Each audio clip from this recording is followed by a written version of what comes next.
Terus saya bertanya kepada Anda di dalam Matius 7 ayat ke-15. Perikopnya adalah pengajaran sesat. Saya tanya, ini waktunya singkat, kalau kurang nanti saya lebih deskripsi. Shalom, puji Tuhan. Jumpa lagi bersama saya di channel sayangan kita ini, Gereja YouTube. Apa kabarnya saudara-saudaraku yang dikasihi Tuhan? Terima kasih buat kesempatannya. Kita bertemu lagi di video ini. Saya percaya dan kiranya kita semua masih dalam perlindungan Tuhan ya, dan diberkati Tuhan. Ya, pada kesempatan kali ini teman-teman, saudaraku yang dikasihi Tuhan Gereja YouTube,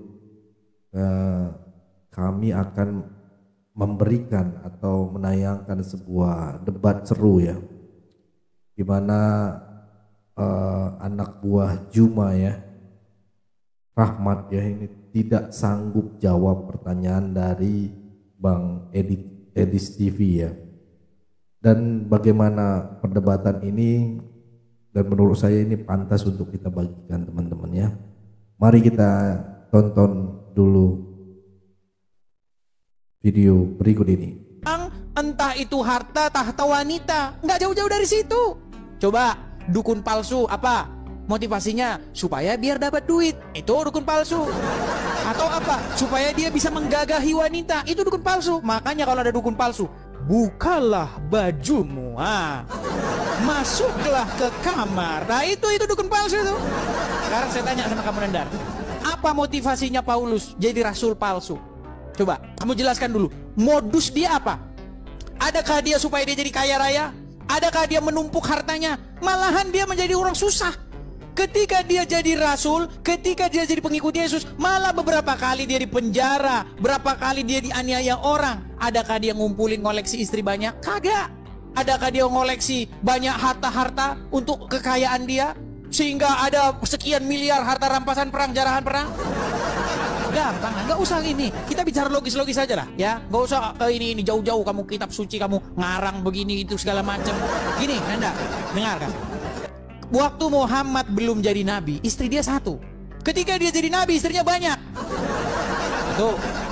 Waktu Muhammad belum jadi nabi, dia nggak pernah ngambil harta jarahan perang. Ketika dia jadi nabi, harta rampasan perang 5%, 1/5 untuk dia, 1/5. Apalagi? Ketika dia belum jadi nabi, nggak ada wanita-wanita yang menyerahkan diri kepadaku, nggak ada. Tapi ketika Muhammad jadi nabi, wanita-wanita yang menyerahkan dirinya kepada Muhammad jika Muhammad mau. Sudahlah Nandar, nanti kalau kita terusin nggak kuat, nanti umatmu nggak kuat, ya. Kalau saya bongkar nanti agamamu, umatmu makin nggak kuat. Oke Nandar ya. Jadi cobalah kamu sampaikan poin-poinnya. Pertanyaan saya, apa modus Paulus menjadi rasul palsu? Keuntungan apa yang dia dapat? Silakan, jelaskan. Yuk. Terima kasih. Baik. Silakan. Ya. Baik. Silakan. Terima Des. Motif Rasul Paulus, kenapa dia menjadi rasul yang tidak asli, nabi yang tidak asli, adalah untuk memperkaya diri sendiri. Satu. Yang kedua, untuk menyesatkan umat para pengikut Yeshua HaMashiach. Dua. Itu yang paling penting, nomor 2 sebetulnya, menyesatkan. Dan Yeshua HaMashiach, saudara-saudari yang terkasih, kalau kita lihat di dalam Matius 7 ayat 18 mengatakan, pohon yang baik tidak mungkin menghasilkan buah yang buruk, dan pohon yang buruk tidak mungkin menghasilkan buah yang baik. Track record Paulus ini teman-teman, ada seorang pengikut Yesus atau Yeshua HaMashiach yang sangat tragis, yang namanya Stefanus. Kalau kita melihat di dalam Alkitab atau Bible, Stefanus ini adalah orang yang saleh. Makanya Stefanus ini seringkali dijadikan nama seorang anak-anak di kalangan orang Kristen. Makanya ada Stephen Indrawibowo, ada Stephen Brookman, ada Stephen Donahan, ada Stephen. Itu kenapa? Itu adalah salah satu murid Yeshua HaMashiach yang martir karena difitnah oleh Rasul Paulus. Bisa dilihat di dalam Kisah Para Rasul 9 ayat ke-1. Ini saya tunjukkan. Jadi di dalam Kisah Para Rasul 9 ayat ke-1 teman-teman, maka Rasul Paulus ini memang pohonnya tidak baik. Kita lihat ya. Ini Saulus nih. Sementara itu berkobar-kobar hati Saulus untuk mengancam dan mengisyaratkan murid-murid Tuhan. Ia menghadap imam besar. Nah, ketika dia sebelum bertobat, maka dia berbuat onar sampai banyak gara-gara ulah Rasul Paulus. Ketika dia sudah bertobat, teman-teman, kita lihat nih ya, ternyata Rasul Paulus memperkaya diri sendiri. Jadi benar kata Edis, salah satu ciri Rasul yang tidak asli adalah memperkaya diri sendiri. Makanya sikap Paulus ini ditiru oleh para pendeta dengan kolekte, perpuluhan, persembahan kasih. Contoh seperti Edis, teman-teman yang mendukung rumah apologet silakan dipilih, itu selebihnya itu dimakan oleh Edis. Nah, coba kita lihat teman-teman ya, 2 Korintus 11 ayat 8. Apa yang dikatakan oleh Rasul Paulus? Jemaat-jemaat lain telah kurampok. Bener kata Edis, ternyata Rasul Paulus itu untuk memperkaya dirinya sendiri. Tingkah Rasul Paulus ini sama seperti yang Yesus katakan, pohon yang baik tidak mungkin menghasilkan buah yang baik, pohon yang buruk tidak mungkin menghasilkan buah yang baik, pohon yang baik tidak mungkin menghasilkan buah yang buruk. Rasul Paulus pohonnya buruk, makanya buahnya juga buruk. Setelah bertobat, bukannya selesai, malah merampok para jemaat dengan tunjangan, perpuluhan dan lain sebagainya. Saudara, berat. Oke, jangan tergoyang ya. Kemudian, kenapa Edis tidak mau saya bahas Rasul Paulus? Nandar pakai ini pakai itu. Teman-teman, pertanyaan saya tidak dijawab. Kalau Rasul Paulus adalah Rasul asli, harusnya perkataannya tergenapi. 1 Kolose 4 ayat ke-9, ayat ke berapa tadi? 1 Tesalonika 4 ayat 16-17. Ternyata Rasul Paulus bernubuat, orang yang hidup sejaman dengan Paulus akan hidup panjang umur sampai kedatangan Tuhan Yesus yang kedua kali. Ternyata semua itu seperti lagu Peter Pan. Semua itu bohong, itu palsu. Rasul yang tidak asli bernama Saulus. Oh yeah. Oke. Terus saya bertanya kepada Anda, di dalam Matius 7 ayat ke-15, perikopnya adalah pengajaran sesat. Saya tanya, ini waktunya singkat, kalau kurang nanti saya lebih deskripsikan lagi di sesi berikutnya. Saya tanya sama Anda, 1 pertanyaan, tidak sanggup menjawab, 2 pertanyaan. Matius 7 ayat ke-15. Pertanyaannya adalah, siapa Rasul yang tidak asli, nabi yang tidak asli, yang menyamar jadi domba dan mendatangi murid-murid Yesus? Garuk-garuk kepala saudara, berat. Garuk-garuk kepala karena kamu nggak jawab pertanyaan saya, Nandar. Ditanya modusnya Paulus jadi rasul palsu, kamu udah jelasin. Baik, saya jawab ya, Nandar. Iya, modusnya merampok. Ya, nggak apa-apa lah. Gini Nandar ya, kamu saya kasih tahu ya. Iya. Nih, saya bacakan ya, dalam satu perikop penuh ya. Itu ada di dalam 2 Korintus 11 pasal yang ke-8. Saya bacakan dulu dari pasal yang ke-7 ya nih. Pada waktu saya memberi, ini bahasa Indonesia sehari-hari, terjemahan BIS ya, bahasa Indonesia sehari-hari. Pada waktu saya memberitakan kabar baik dari Allah kepada kamu, saya tidak meminta kalian membiayai saya sedikit pun. Ini Paulus berbicara kepada sebuah jemaat. Oke? Saya bacakan, saya lanjutkan. Sedikit pun. Dengan demikian saya membuat diri saya menjadi rendah. Saya lakukan itu untuk meninggikan kalian. Apakah itu suatu kesalahan terhadapmu? Pada waktu saya melayani kalian, saya dibiayai oleh jemaat lain. Bolehkah dikatakan saya merugikan jemaat-jemaat itu supaya saya dapat menolong kalian?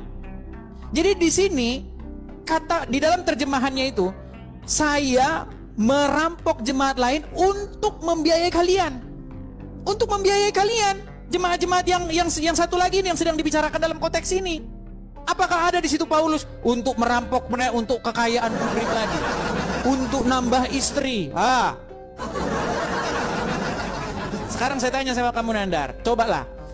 Ketika Paulus ya setuju atas dijatuhkannya hukuman terhadap Stefanus, apakah di situ Paulus sudah bertobat? Belum. Apakah Paulus sudah menjadi rasul? Belum. Kan kamu nggak nyambung. Yang saya tanya sama kamu tadi adalah bagaimana modus Paulus setelah dia menjadi rasul. Kamu kutip nih, Korintus 2:11 ayat yang ke-8. Jemaat-jemaat lain telah kurampok. Ini bahasa ini ya, bahasa TB ya. Jemaat-jemaat lain telah kurampok dengan menerima tunjangan dari mereka supaya aku dapat melayani kamu. Ini supaya dapat melayani kamu, melayani jemaat yang lain. Di mana di situ supaya saya bisa senang-senang, supaya saya bisa nambah istri, supaya saya banyak istrinya? Nggak ada.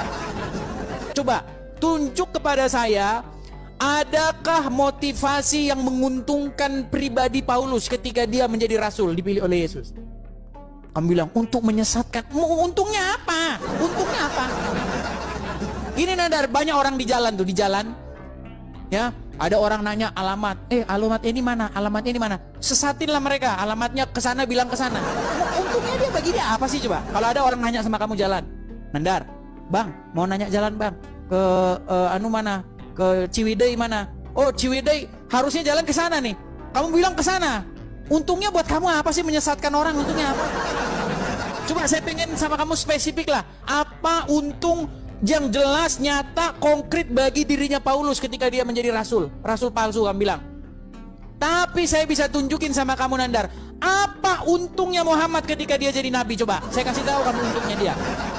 Sampai Aisyah berkata, aku tidak melihat Tuhanmu kecuali begitu sigap menuruti hawa nafsumu. Kata Aisyah loh. Coba Nandar, ketika Muhammad belum jadi nabi, istrinya berapa Nandar? 1, namanya siapa? Khadijah. Setelah dia jadi nabi, istrinya tambah banyak, tambah budak-budak. Sekarang saya tanya sama kamu Nandar, coba pikirin secara logis, berarti dia dapat untung biologis nggak? Ya kan? Terus waktu dia jadi nabi, pernah nggak dia ngerampok atau ngejarah satu kaum? Nggak pernah. Tapi setelah dia jadi nabi, dia melakukan penjarahan atau yang disebut sebagai gonimah. Gonimah itu artinya harta rampasan perang. Aduh. Untungnya jelas. Abdul Somad pernah menghitung. Untung yang dihitung berjumlah miliaran, 100 berapa miliar begitu. Untung jelas. Udah Nandar, saya nggak melihat satu poin dari kamu untuk diskusi. Kamu hanya ya ngomong nggak ada isinya lah. Jadi kapan-kapan lagi. Enggak, udah waktunya saya istirahat. Saya ke bandara. Besok saya ke bandara. Belum selesai ini. Besok kita lanjut lagi ya. Selesai. Sebentar. Besok kita lanjut lagi. Gini. Besok kita lanjut lagi. Saya minta sama kamu. Saya minta sama kamu satu bukti konkret untungnya Paulus ketika dia jadi nabi, oke? Aku menyesal nih, diskusi sama Edis ternyata kabur. Aduh, belum selesai aku. Gara-gara Nanda dapat THR. Aduh, Edis. Sudahlah Nandar. Kalian, Nandar, sekarang saya tanya. Enggak, sebentar, jujur tanya. Ya ini. Sebentar. Ini waktunya. Ya, sebentar, enggak. Sebentar pakai waktu gini. Sebentar, pakai waktu gini. Saya tanya sama kamu Nandar, kamu ngerokok enggak? Enggak. Kalau saya tunjukin foto kamu ngerokok gimana? Ya saya enggak ngerokok, udah enggak ngerokok saya. Kemarin kamu ngerokok nggak? Ya dulu. Berapa? Enggak, belum lama ini saya lihat kamu ngerokok, bener nggak? Iya, ini. Oke, sekarang saya tanya, ada nggak uang dari koin-koin atau donasi atau sumbangan dari Muslim untuk beli rokokmu? Ada nggak? Nggak ada. Ya. Oke, baik. Kita mulai waktunya. Koinnya buat beli rokok, saudara-saudara. Kita mulai waktunya. Beli rokok Nanda. Kita lolo kabur dia. Oke ya. Awas, terima Sudah selesai kasih. ya. Ayo. Selesai, aku belum selesai kok. Koinmu tuh beli rokok sama kamu. Berat. Giliran aku ngomong. Oke ya. Kabur. Oke Nandar, sampai langsung Rasul ketemu Paulus lagi. adalah Rasul tidak asli. Kabur apanya? Kabur dari mana? Teman-teman, saya mau istirahat karena besok nanti ini sebenarnya kalau di sini beda waktu ya. Ini sekitar berapa jam lagi saya harus ini. Berarti Anda sudah tidak percaya lagi dengan Al-Quran Anda? Gimana? Saya bukan tidak percaya dengan Al-Quran. Apakah Anda tidak percaya lagi dengan Al-Quran? Bukannya tidak percaya dengan Al-Quran. Loh, coba sekarang Anda buka sekarang surat di dalam Al-Quran, surat yang ke-7 ayat 158. Coba baca. baca. Quran surat yang ke-7 ayat yang ke-158. Quran surat yang ke-7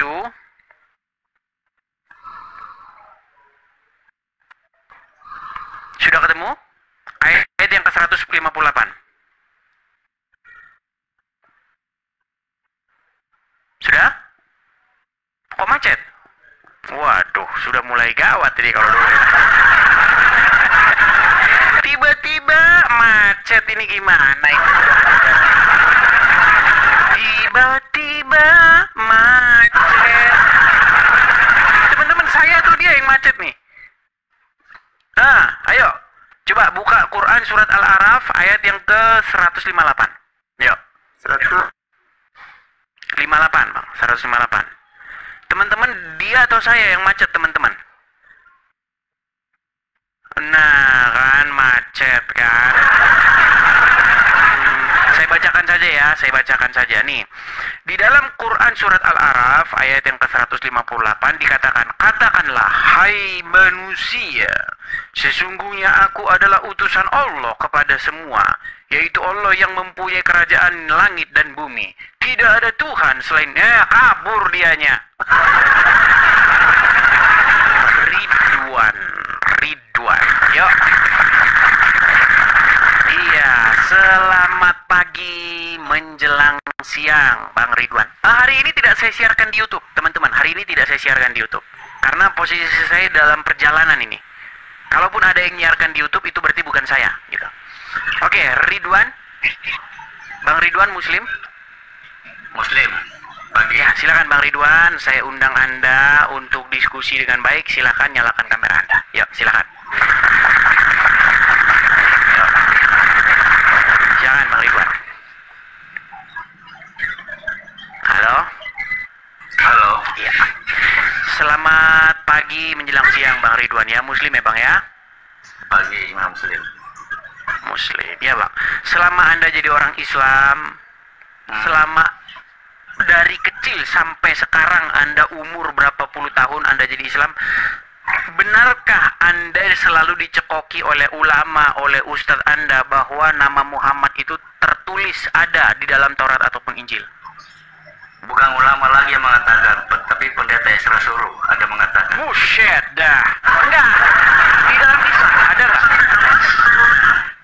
Di dalam Islam Ada Mas. Ya. macet-macet lagi kan, macet-macet lagi kan. Ini gimana ini kok macet-macet terus? Kabur ya, mau kabur ya, mau dibuang ya. Ada pengakuannya, mau lihat? Macet lagi. Ini bagaimana ini? Mau lihat? Bukan, menurut ulama Ustadz Anda, betul tidak bahwasanya Anda dikatakan kepada Anda bahwa Muhammad dinubuatkan dalam Taurat atau Injil? Bukan cuma ulama, pendeta Esra Suruh sudah mengakui. Enggak, singkirkan dulu ulama Anda mengakui itu berarti ya? Ada yang mengatakan, ada. Iya, selamat Anda kena prank. Mana? Kamu yang bodoh, tidak tahu. Oh ya sudah, silakan tunjukkan di mana Muhammad tertulis dalam Taurat ataupun Injil. Silakan. Kidung Agung 516. Tapi bahasa Ibrani-nya bukan bahasa Indonesia-nya. Emang Kidung Agung Taurat? Ya, di mana sih? Emang Kidung Agung Injil? Ya kan di situ, so materinya kan. Kan bingung. Apa itu Kidung Agung? Apa Kidung Agung itu? Di mana dalam Al-Quran Muhammad tertulis dalam Kidung Agung mana? Ayo. Kidung Agung 516. Bukan. Katanya Kidung Agung kitab porno. Ini gimana sih? Katanya Kidung Agung berisi kitab porno. Ternyata Muhammad ada di situ. Gimana? Kamu kan palsu. Tuh. Benar-benar dia ini. Ayo silakan dibaca. Silakan dibaca. Silakan dibaca. Buka aja situ. Oke, saya buka. Kidung Agung berapa? Kidung Agung 516. Oke, Kidung Agung 5 ayat 16. Kita turuti mau mereka teman-teman ya. Seperti biasa teman-teman. Jangan terjemahan. Hah? Saya punya terjemahan, Jangan Bang. terjemahan. Saya punya terjemahan. Jangan terjemahan Ibraninya buka. Emang bisa baca Ibrani? kan bisa dibuka di sini di YouTube. Ya udah silakan Pak. Silakan. Enggak, jangan putar-putar anu. Anda sendiri yuk, Anda sendiri yuk. Oke, saya turunkan dulu ya. Nah, itu tadi videonya teman-teman. Puji Tuhan, nama Tuhan dipermuliakan ya. Itu sangat luar biasa penjelasannya ya. Bersama juga penuturan kata dan sebagainya. Ilmu dari Bang Edi sini sangat luar biasa sekali ya teman-teman. Ya, kiranya yang disampaikan bisa juga didengarkan kepada rekan-rekan yang lain dan akhirnya menjadi memberkati kita semua ya, dimanapun kita berada, dan pastinya jadi berkat gitu ya di setiap pergumulan hidup kita, baik pergumulan dalam rumah tangga, pergumulan dalam keluarga, pergumulan dalam pekerjaan, dan juga pendidikan serta juga anak-anak kita. Luar biasa sekali ya untuk pelayanan di media sosial ini ya teman-teman, sangat luar biasa. Banyak jiwa-jiwa dari Malaysia, dari luar negeri, dimanapun menonton Bang Edi ini sangat luar biasa. Kiranya Tuhan Yesus terus memberkati, dan terima kasih buat semuanya yang sudah setia dukung dan support channel ini. Tuhan Yesus memberkati kalian semuanya. Jangan lupa dukung juga, support channel ini teman-teman ya. Saudara-saudara, bagikan di grup-grup media sosial kita. Dan teman-teman, saudara-saudara, kita rekan-rekan gereja YouTube semuanya, kali ini gereja YouTube bukan hanya membuat tempat untuk naungan gitu ya, untuk apologet, tetapi kita membuat juga sentralnya gitu ya teman-teman ya. Jadi dukung tempat-tempat penginjilan yang dinaungi oleh gereja YouTube. Kenapa saya bilang begitu? Karena sangat-sangat membutuhkan. Banyak program-program kita dari yayasan, salah satunya Yayasan Cipta Pelita Kasih, dan juga sekarang ini tambah lagi CKI, Central Kristen Indonesia ya. Terus dari anak-anak muda kita, generasi muda penginjilan ya, itu sangat membutuhkan juga kita promosiin, kita harus saling mendukung gitu ya. Jadi buat saudara-saudara, rekan-rekan gereja YouTube, ayo kita pergunakan media sosial ini. Nah, kalian bisa memberkati satu sama lain dari kanal-kanal ini teman-teman ya. Karena ini sangat membutuhkan jadi berkat juga. Ayo kita ambil jadi berkat untuk gereja YouTube terus menyebarkan firman Tuhan. Itu pengumuman dari saya teman-teman, dan semakin nama Tuhan dipermuliakan di mana-mana dan jiwa-jiwa diselamatkan ya. Sekian dan terima kasih. Tuhan Yesus memberkati kita semua. God bless you all. Ayo berpartisipasi dalam kebaikan bersama Yayasan Cipta Pelita Kasih. Mari kita bersama-sama memberikan sedikit berkat dan menyisihkan sebagian dari yang kita miliki untuk mendukung rumah Yayasan Cipta Pelita Kasih. Yayasan ini membimbing dan mengajarkan 30 anak-anak yang membutuhkan bimbingan dan pendidikan.